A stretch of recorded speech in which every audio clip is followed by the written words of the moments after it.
দিতে এসেছি, সে কোনো কোশ্চেন। আমরা সিউড়ি বিধানসভার 4 জন প্রার্থী। হ্যাঁ,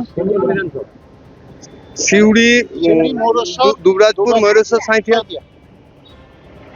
কতটা আশাবাদী আপনি? 100% আশাবাদী। লড়াই কতটা কঠিন? লড়াই মিডিয়া আমার দেখতে পাচ্ছে না, বাকি জনগণ দেখতে পাচ্ছে। মিডিয়া তো বাইনারি তৈরি করে রেখেছেন, আপনারাই করে রেখেছেন আর কি, যে হয় তৃণমূল নয় বিজেপি। মাঝে যে আমি ঢুকে বসে আছি মানুষের মনে, সেগুলো আপনাদের নজরে আসছে না, কারণ আমার তো টাকা পয়সা নাই, আমার পয়সাও নাই, সেই কারণের জন্য আমাকে দেখানো হচ্ছে না। সে নিয়ে আমি ন্যূনতম চিন্তিত নই। আমার কাজ চলছে গ্রামে গ্রামে, মানুষের কাছে কাছে, মানুষের দরজায় দরজায়। বলছি ঢাক বাজনা নিয়ে নাই কেন হচ্ছে? অনেকে তো দেখা গেল যে ঢাক বাজনা। দেখুন, মনোনয়ন হচ্ছে একটা সত্যি সত্যি আনন্দের ব্যাপার, কর্মীদের মধ্যে অত্যন্ত উৎসাহ থাকে, কিন্তু এবারে যে সিস্টেমে নির্বাচন কমিশন নির্বাচন করছেন, হাজার হাজার মানুষকে, আমাদের সহনাগরিককে, সহ ভোটারকে বাদ দিয়ে এই নির্বাচন হচ্ছে। এই নির্বাচনের মনোনয়ন থেকে শুরু করে সবকিছুতেই আমাদের মনের মধ্যে এক গভীর বেদনা নিয়ে আমরা এই নির্বাচনে অংশগ্রহণ করছি।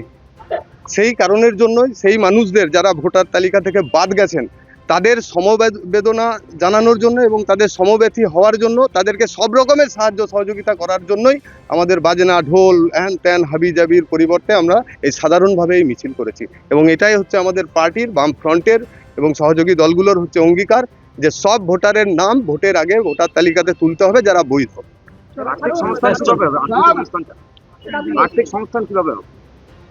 আর্থিক সংস্থান হবে, খুব ভালো প্রশ্ন। সেটা হচ্ছে যে আমরা তো এমনিতে বাড়িতে বাড়িতে সব মানুষের কাছে 10 টাকা, 20 টাকা, 100 টাকা, 50 টাকা করে কালেকশন করছি। তার সঙ্গে সঙ্গে আমাদের পরিকল্পনা আছে, আমরা একটা প্রচার লঞ্চ করব আর কি।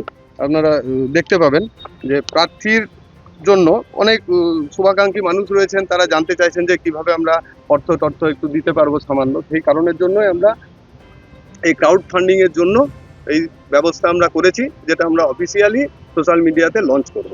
আপনাদের আগেই তা জানিয়ে দিলাম, পাবলিশ করে দিলাম।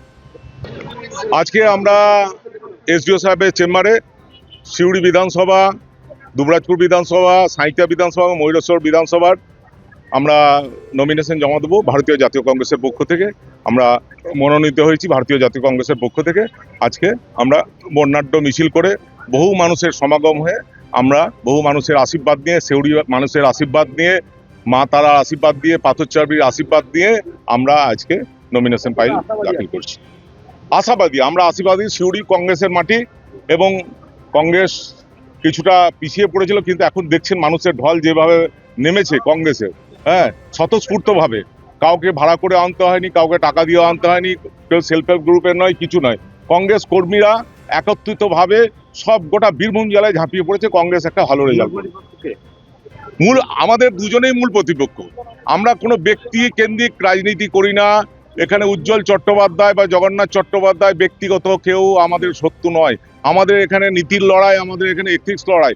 ধর্মনিরপেক্ষ যে দল থাকবে, যে দল ভারতবর্ষের কাজ করবে, যে দল যুবকের কর্মসংস্থান করবে, শিক্ষার আলো দেখাবে, যে দল স্বাস্থ্য উন্নতি করবে, যে দল রাস্তাঘাটে উন্নতি করবে, যে দল মানুষের কথা ভাববে, সেই দল আমাদের সঙ্গে থাকবে। আপনার নাম? সঞ্জয় অধিকারী, বীরভূম বিধানসভা 285 প্রার্থী আমি। দ্য সহজ পাঠ, সহজ কথা, সঠিক তথ্য।